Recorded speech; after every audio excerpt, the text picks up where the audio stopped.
नमस्कार दोस्तों, मैं संजीव जायसवाल आप सभी का स्वागत करता हूं मेरे शो में, जिसका नाम है बोरीवली टू बांद्रा कहानियों की रेलगाड़ी सीज़न 1। इस सीज़न में मैं आपको अपनी 2 कहानी सुना चुका हूं। पहली कहानी थी पर्स और दूसरी कहानी थी स्ट्रगल।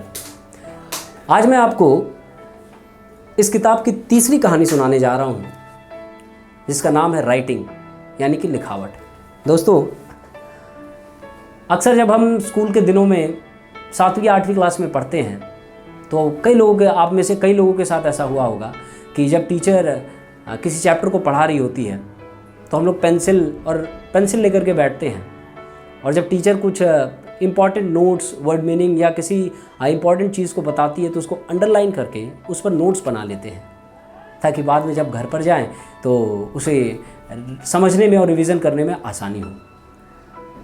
अब मान लीजिए कि आप बूढ़े हो चले हैं, 60 साल की आपकी आयु हो गई है, और 60 साल के बाद अचानक ही आपके स्कूल के दिनों की कोई एक किताब आपके हाथ में आ जाती है, और आप उस किताब के किसी चैप्टर को खोलते हैं और उस चैप्टर में जो नोट्स लिखे हुए हैं उसको देखने के बाद, उस शब्द को जिस तरीके से लिखे हुए हैं उसको देखने के बाद सोचिए आपको कैसा महसूस होगा। आप नॉस्टैल्जिया में चले जाएंगे, अपने पुराने दिनों को याद करेंगे। अक्सर स्कूल के दिन जो होते हैं वो सबके लिए बहुत अच्छे और खुशनुमा होते हैं। तो मेरी कहानी ऐसे ही एक राइटिंग के ऊपर है। जो इसका हीरो है वो 60 साल का हो चुका है, और 60 साल की आयु में उसे कोई ऐसी एक किताब मिलती है जिसमें उसके नोट्स लिखे हुए हैं, राइटिंग लिखी हुई है, और उस राइटिंग के साथ जो उसका भावनात्मक जुड़ाव है, उसकी जो जर्नी है, ये कहानी उस जर्नी के ऊपर, उसकी यात्रा के ऊपर है, स्कूल के दिनों से लेकर के बुढ़ापे के आखिरी दिनों की कहानी। तो आइए शुरू करते हैं इस किताब की तीसरी कहानी, राइटिंग। रोहित देश का बहुत प्रसिद्ध लेखक है। उसे पढ़ने लिखने का बहुत शौक़ है, इसलिए उसने अपने घर में ही लाइब्रेरी बना रखी है। आज तक उसने जितनी भी किताबें पढ़ी हैं या लिखी हैं या जिन्हें पढ़ना है वो इसी लाइब्रेरी में रखता है। लाइब्रेरी में एक किताब ढूंढते ढूंढते उसकी नज़र एक दूसरी किताब पर पड़ी और उसका दिल धक धक करने लगा। बहुत सालों से वो उस किताब को ढूंढ रहा था, लेकिन मिल नहीं पा रही थी। उसने उस किताब को निकाला और पन्नों को पलटने लगा। वो इंग्लिश लिटरेचर की बुक थी। बहुत देर तक वो उसे निहारता रहा, किताब के पन्नों को सूंघा और फिर बुक के लास्ट चैप्टर को खोला। चैप्टर का नाम था द मॉडल मिलेनियर। उसकी नज़र इस चैप्टर के पहले पेज पर ही टिकी रही। उस पहले पन्ने पर जो पेंसिल से राइटिंग लिखी हुई थी, वो राइटिंग उसकी क्लासमेट की थी, जिससे वो बहुत प्यार करता था। उस राइटिंग के साथ उसकी बहुत सारी यादें जुड़ी थी। बहुत देर तक वो उसे निहारता रहा और सोचने लगा कि वो अब कहाँ होगी, कैसी होगी। पिछले 45 सालों से मुझे उसके बारे में कुछ भी नहीं पता है। काश मैं उससे एक बार मिल पाता, तो शायद मुझे पता चलता कि हम दोनों की आखिरी मुलाकात के बाद उसके साथ क्या हुआ, अब कैसी दिखती होगी। अगर उसने शादी की होगी तो उसके बच्चे भी मेरे बच्चे जितने ही बड़े होंगे। ढेरों सवाल है मेरे अंदर, मैं उन सब का जवाब जानना चाहता हूँ।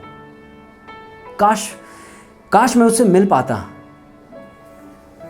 अब मैं बूढ़ा हो गया हूँ और मैं मरने से पहले एक बार उससे मिलना चाहता हूं, ताकि मुझे मेरे सवालों के जवाब मिल सके। मैं इन सवालों के बोझ के साथ इस दुनिया को अलविदा नहीं करना चाहता। हे ईश्वर, मेरी मदद कर। और उसकी आंखों से आंसू टपकने लगते हैं। आज 8 अक्टूबर 1980 को रोहित का 60वां जन्मदिन है।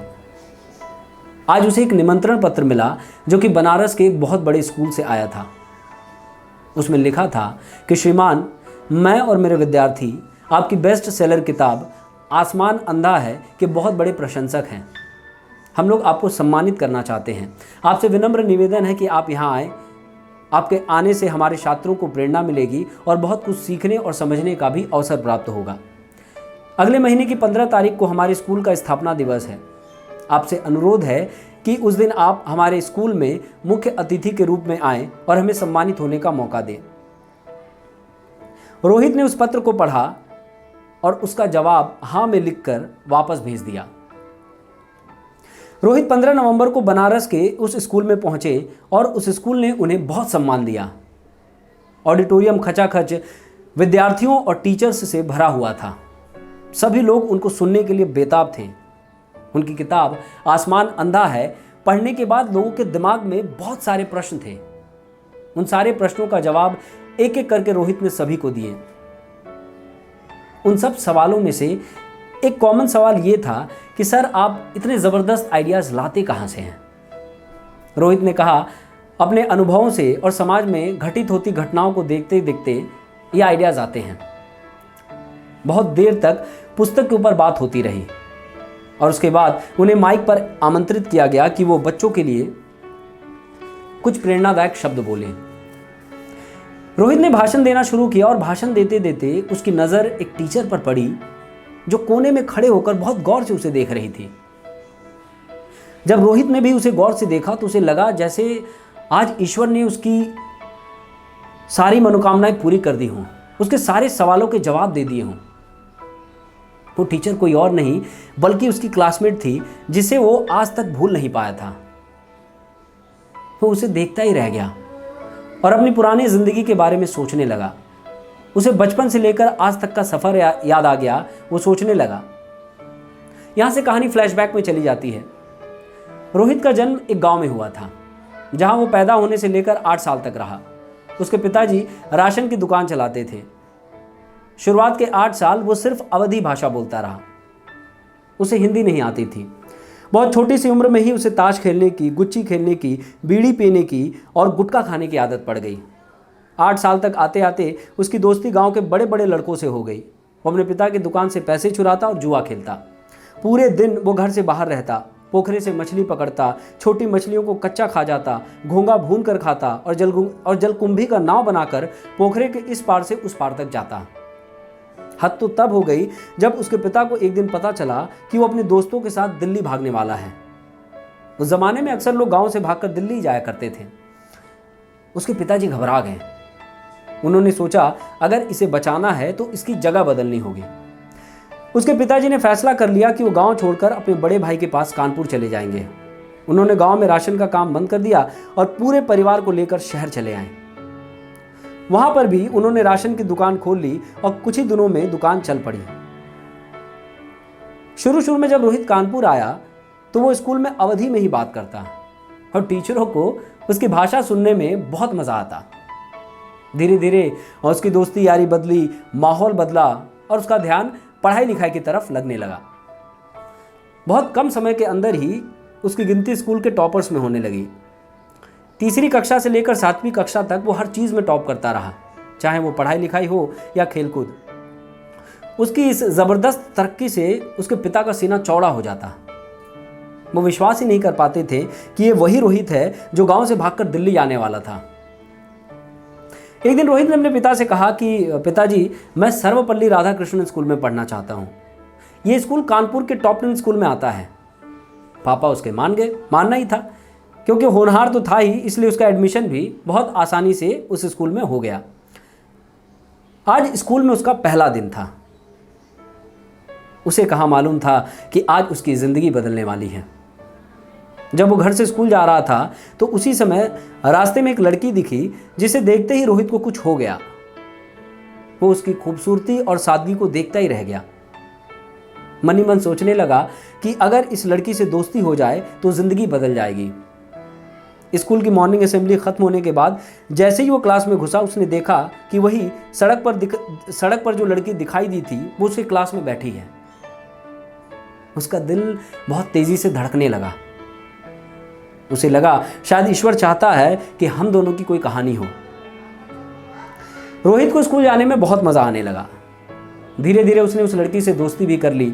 उस लड़की का नाम अर्चना है। लेकिन जिस मकसद से उसने इस स्कूल में एडमिशन लिया था, यहाँ आने के बाद वो अपने मकसद को भूल गया और अब उसका सारा फोकस पढ़ाई से हटकर प्यार की तरफ हो गया। उसे अर्चना से एक तरफा प्यार हो गया। 8वीं से लेकर 10वीं तक वो बस प्यार में पड़ा रहा। जो रोहित अपने पुराने स्कूल का टॉपर था, इस स्कूल में बस जैसे तैसे पास हो जा रहा था।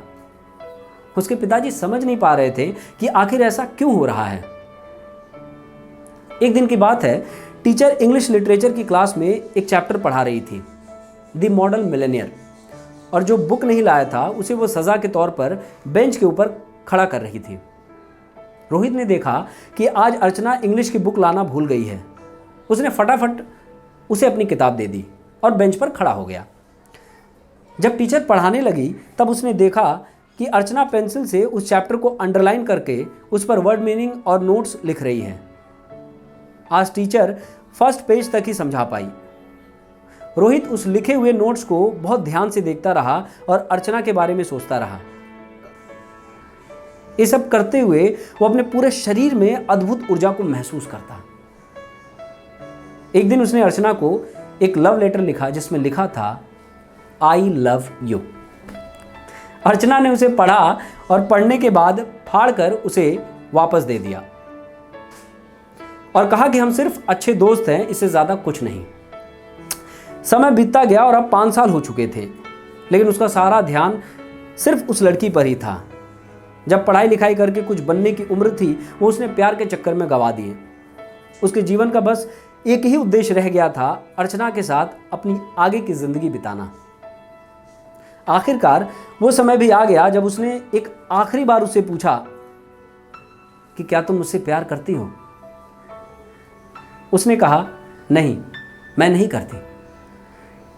रोहित ने कहा, पता नहीं मुझे हमेशा ऐसा क्यों लगता है कि तुम भी मुझसे प्यार करती हो, लेकिन इस आखिरी मुलाकात के बाद रोहित ने कानपुर छोड़ दिया और दिल्ली आ गया। वो कई महीनों तक दुखी रहा, उदास रहा, लेकिन धीरे धीरे उसने जीना सीख लिया। दिल्ली आने के बाद उसका फोकस सिर्फ और सिर्फ पैसा कमाने पर हो गया।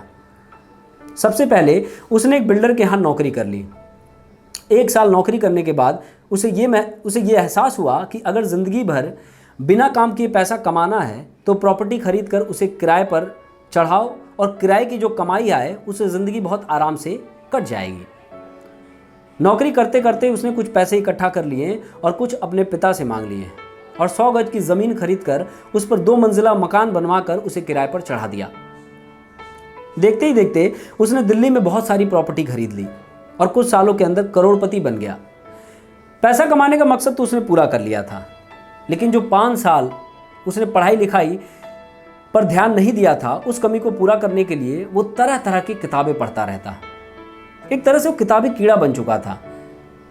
उससे आप किसी भी टॉपिक पर बात कर ले, उसके पास हर सवाल का जवाब होता था। इसी पढ़ने लिखने के दौरान एक दिन उसने सोचा कि वो एक किताब लिखेगा और उसने लिखना शुरू किया। किताब छप भी गई, लेकिन कुछ फ़ायदा नहीं हुआ। उसने किताब लिखने का काम जारी रखा। कई किताबें लिख डाली, लेकिन कुछ खास पहचान नहीं बन पाई। 55 साल की उम्र में उसने आसमान अंधा है किताब लिखनी शुरू की और 3 साल की कड़ी मेहनत के बाद वो पूरी हो गई। और जब वो किताब बाजार में आई तो उसने तहलका मचा दिया। उस साल की वो बेस्ट सेलर किताब बनी। रोहित का नाम पूरे देश में हो गया। बहुत साल पहले उसने राइटर बनने का सपना देखा था और आज वो सपना भी पूरा हो गया और वो देश का एक जाना माना राइटर बन गया। जब इस समारोह का समापन हुआ तब रोहित अर्चना से स्कूल के कैंटीन में मिला और बातें होने लगी। वो बहुत गौर से उसे देख रहा था और सोच रहा था कि उसकी अर्चना में और इस अर्चना में कितना फर्क आ चुका है। रोहित ने उससे पूछा, तुम कैसी हो? मैंने तुम्हें कितना ढूंढा, लेकिन तुम्हारे बारे में कुछ पता नहीं चल पाया। तुम कहाँ थी? मैं पिछले 45 सालों से इस सवाल का जवाब जानने का इंतज़ार कर रहा हूँ। हमारी आखिरी मुलाकात के बाद तुम्हारे साथ क्या हुआ? अर्चना ने कहा कि मेरी शादी हो गई और मैं बनारस अपने पति के घर आ गई। पिछले कई सालों से मैं यहीं पर हूँ। मेरा भरा पूरा परिवार है, बेटे बड़े हो चुके हैं, अपने अपने पैरों पर खड़े हैं। मैं यहाँ पर बच्चों को इंग्लिश पढ़ाती हूँ। बस घर परिवार को संभालते संभालते और स्कूल में पढ़ाते पढ़ाते कब बूढ़ी हो गई पता ही नहीं चला। एक बात बोलूँ, तुम सचमुच बहुत अच्छा लिखते हो। तुम्हारी तरक्की देखकर बहुत खुश हूँ। रोहित ने कहा, मैं भी एक बात पूछूं? सच सच बताओगी? उसने कहा, हाँ। पता नहीं क्यों मैं आज तक इस बात पर विश्वास नहीं कर पाया कि तुम मुझसे प्यार नहीं करती थी। मुझे हमेशा यही लगा कि तुम भी मुझसे प्यार करती थी। अब मैं बूढ़ा हो चला हूँ, शायद कुछ सालों के बाद जिंदा भी ना रहूँ। बस मेरी एक आखिरी इच्छा है कि तुम मुझे सच्चाई बताओ कि क्या मैं अपनी सोच को लेकर सही था या गलत। अर्चना ने कहा, तुम बिल्कुल सही थे। मैं भी तुमसे बहुत प्यार करती थी, लेकिन मेरी शादी बचपन में ही हो चुकी थी और पढ़ाई ख़त्म करने के बाद मुझे ससुराल जाना था। जब तुमने आखिरी बार मुझसे पूछा था कि क्या मैं तुमसे प्यार करती हूँ, मैं हाँ कहना चाहती थी, लेकिन कह ना सकी। उस दिन बहुत रोई, बहुत तड़पी, लेकिन ज़िंदगी को जहाँ ले जाना था वो मुझे ले गई। रोहित ने अर्चना का हाथ पकड़कर उसे धन्यवाद दिया और कहा, आज मैं जो कुछ भी हूँ तुम्हारी वजह से हूँ। शायद हम दोनों का मिलना किस्मत में नहीं था और दोनों की पलकें आंसुओं से डबडबाई हुई थी। इस मुलाकात के ठीक 2 साल बाद रोहित ने एक और किताब लिखी जिसने फिर से पूरे देश में तहलका मचा दिया और वो बेस्ट सेलर किताब बन गई। उस किताब का नाम है अर्चना। तो ये दोस्तों, ये थी मेरी आज की कहानी राइटिंग। उम्मीद करता हूँ कि आपको पसंद आई होगी। अगर पसंद आए तो इसे लाइक करें, शेयर करें और कमेंट ज़रूर करें। आपके कमेंट से ही मुझे एनर्जी मिलती है कि मैं और भी कहानियाँ लिखता रहूँ, और आपके कमेंट से ये भी फ़ायदा होता है कि मुझे सुधार करने का भी मौका मिल जाता है। तो आपसे अनुरोध है कि कमेंट ज़रूर करें और कहानी जैसी भी लगे, जो भी लगे, आप मुझे ज़रूर बताएं ताकि मैं एज अ राइटर इम्प्रूव करता रहूं। थैंक यू, धन्यवाद।